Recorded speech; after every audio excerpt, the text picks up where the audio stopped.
Now let's stop a minute and take a look at this variator and clutch and how to take it apart, and specifically, fuck, I'm getting old, what to look for. Now, the clutch is free spinning right here, and the only way you can take it off is you need to isolate it or have it from stop moving. I've tried a rubber band thing around here, didn't work. There is a really neat clutch tool Honda sells, but of course they won't sell it to you, but they do sell it. Now what I like to do is get my impact driver right here, which is really nice Makita. It works really good, 18 volt.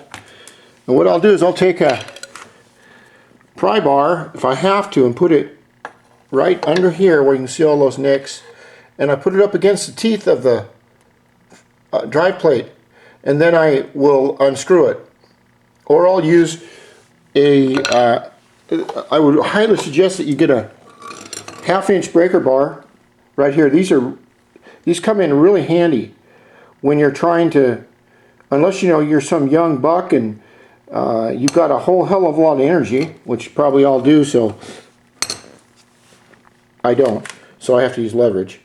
I built this little tool when I first started taking these off about 10 years ago. I went on a site where a guy had put a 70cc Galero cylinder in his Elite, and he made one of these.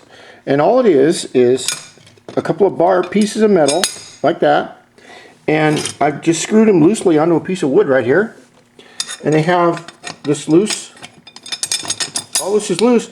Well, what I can do, you see I can get up here and put them in the holes, and you got to put them in just the right holes and just the right way or they'll fall out like that. But the deal with this neat little thing is that you can hold the clutch, put your foot right there if you want, and then get a nut or a socket right on there, like this. And you can do it either taking it on or putting it off. Now let's get back to the story. Remember, I've got a lot of people that have talked to me and asked me, and they said, well, you know, everything's fine except for this huge leak. And I'm going, dude, you can't have any damn leaks. I'm sorry, I have to emphasize that. And that's the point of this video, is to say, all right, now, remember we've always talked about the engine will tell you what's wrong with it if you look, if you know what to look for. What we want to look for is leaks that shouldn't be there. We want to look for belts that are worn. Remember, your belt slowly wears out right here. And once that belt wears out to a point, it won't slip anymore, or it won't grab anymore on the back here. That's why you need to replace your belts, especially if you have high performance. So in order to get this off, we pull the belt off right here, and it'll pull right off. Then comes the tricky part. You want to take this whole unit off as one. This is the variator right here. This little tiny thing is called a pulley boss.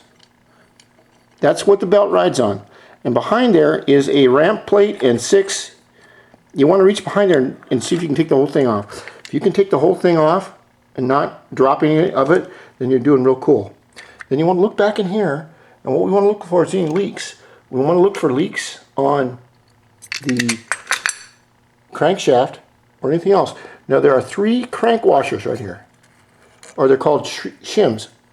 Those are called crankcase shims. They're used on these DIO stroker cranks, because these cranks are a little bit longer than a regular crank, and you need the washers there. Then we take this off. Right here. And you want to pull straight back on that. And sometimes it'll, okay, there's your clutch bell. Now you want to take the clutch bell and you want to look at it, see if there's anything. There should not be any oil. There can be no oil on your clutch or anything back here, okay? Oil is a big no-no. And then we want to pull this off. And of course it's stuck. There we go. This bearing in here, oh, that's a new video.